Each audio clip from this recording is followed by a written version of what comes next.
Please relax. I request each of you to now pose. So I request each of you to describe the taste of it, the feel of it, the sound of it, the smell of And it. smell, yes. So whatever you are able to experience through all your senses, take a moment and please post it in the chat.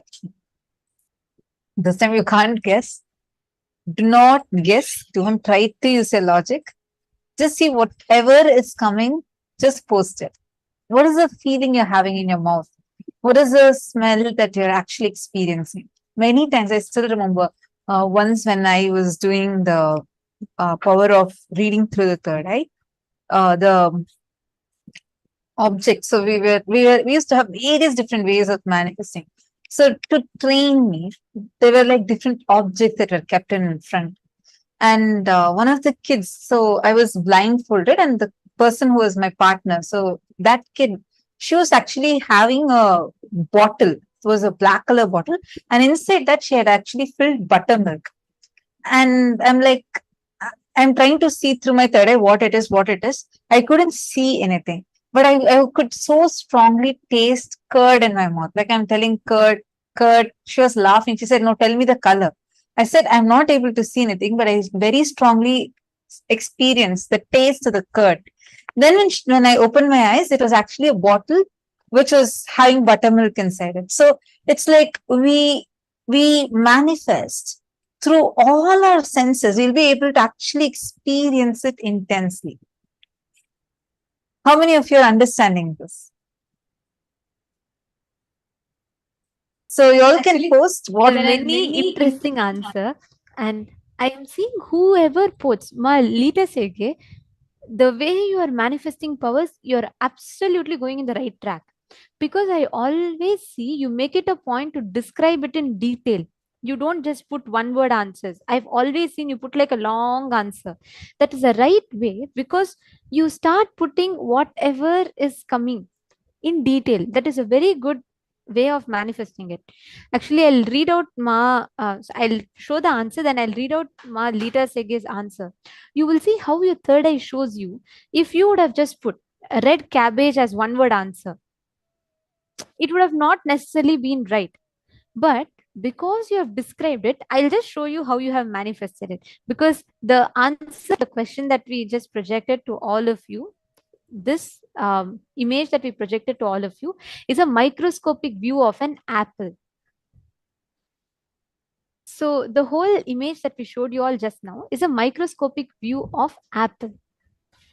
Now, when I go back to Ma Lita Sege's message, she has put an elaborate description. So she's put it, she thinks it's a red cabbage. Red is right, it's apple. And she says it's crunchy, has a which is right, and has again, a green or sweet type of taste, which is right. It is quite hydrating. Absolutely right. Apples are known for its hydrating quality, and she's put it is very calming. It's very calming and relaxes the arteries and neurons. When raw, it has a more vibrant taste and lively aspect. When cooked, it loses its luster, which is absolutely right. We all know it, right? Apple, when cooked, becomes dull, and even its taste reduces. There is also a subtle smell of sea salt to it, which could be subjective. I'm not very sure of that. And she's put there are some parts of it, the blackish parts that are not good for the lungs. Maybe it is moldy. Okay. Now, do you see out of all your answers, how many you have precisely described apple? If you would have just made a conclusion that it's red cabbage, and if you would have put an answer red cabbage, it would have not been a manifestation completely. But because you went and took that one extra step of describing it in detail, you started manifesting it. You will actually see clearly, oh my god, every aspect of what I have seen is closely related to the apple. In some you have precisely described. I request all of you now, do not focus on trying to be correct. Focus on actually experiencing it. The only problem that I'm finding in many people's answers is many of you are immediately trying to guess. Okay, this looks like this. This might be its color. This might be its shape. You are not expected to get any of those answers. Right now, in this round, you're going to feel it. Now, what we're going to project, you're going to touch and say, how it feels like. What is the texture of it? What does it taste like? What does it smell like? Whatever your senses are experiencing, start typing that. You'll actually start tasting it. How many of you are understanding this?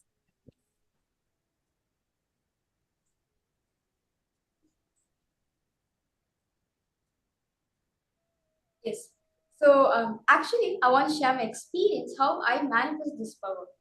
So when Swamiji was training us to manifest the power of third eye reading, Swamiji showed one video, gave a video to the Gurukul principal, Madhve, a video where kids from different backgrounds, like from different religion and sector, they were reading reading the book using different senses. Like this one kid, she smelled the book and she was able to read. There was one kid who was just touching the book and he was able to read like literally one page of it. And there's one kid who kept the book on the ear, like almost like a cell phone. Like you need to keep, like for you to hear a cell phone, you need to keep in your ear. So she kept the book on her ear and she was able to read. So Swami is like, my biology can surely do this, so you can train them on this. So first they tested me. So first, when I closed my eyes, it told, do not limit yourself only whatever Swami is showing. It can be anything. So then after that, I told her, okay, ma, let me manifest the power of through touch I read. So basically, I sat on the book and I just kept one of my hand on it and I was able to read it actually. In a page, I was able to read one page fully. And this demonstration I did in front of Swami also in front of many participants, and they were completely, I don't know, they were completely awed because one thing, I was blindfolded. And second thing, I'm feeling the page and I'm reading. So the third eye is not just limited to seeing alone. It can also capture sound. It can also help you to feel things. So it's like there's many things where you can experience, you can actually manifest the power of third eye. Like maybe in the next round also. Do not just limit yourself, okay, let me just smell. Let me touch the image and feel. Swamiji will actually show you. Or let me keep the cell phone on my ear. So let me hear the sound. The third eye will actually reveal the sound to you. It's not just limited to only seeing. It is everything. All your five senses, your third eye can sense it for you. See, one thing is that when you use a particular sense organ, only that part in the brain is being used up.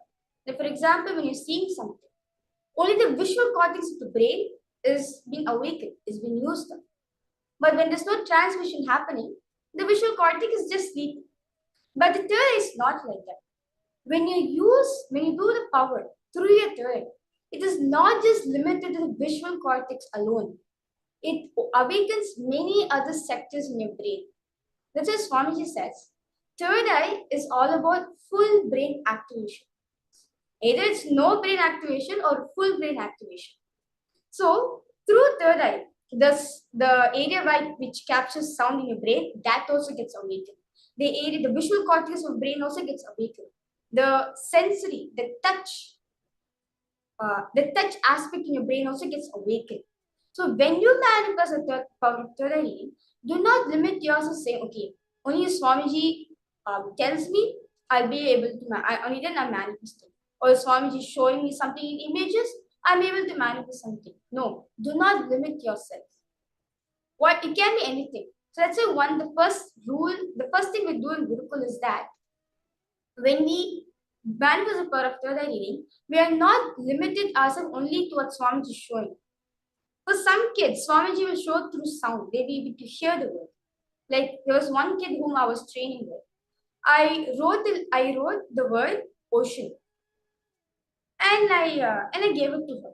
She was saying, I'm feeling I'm in a beach area. I don't know why. I can feel the sound waves. I was like, okay, continue, go forward. And she was saying that I can taste sea water, the salty water I'm able to taste. I was like, okay, fine, continue. Swamiji will reveal more. Just continue in that same oneness. And then within few minutes, she said, I'm able to see ocean. So this power of synesthesia is nothing but you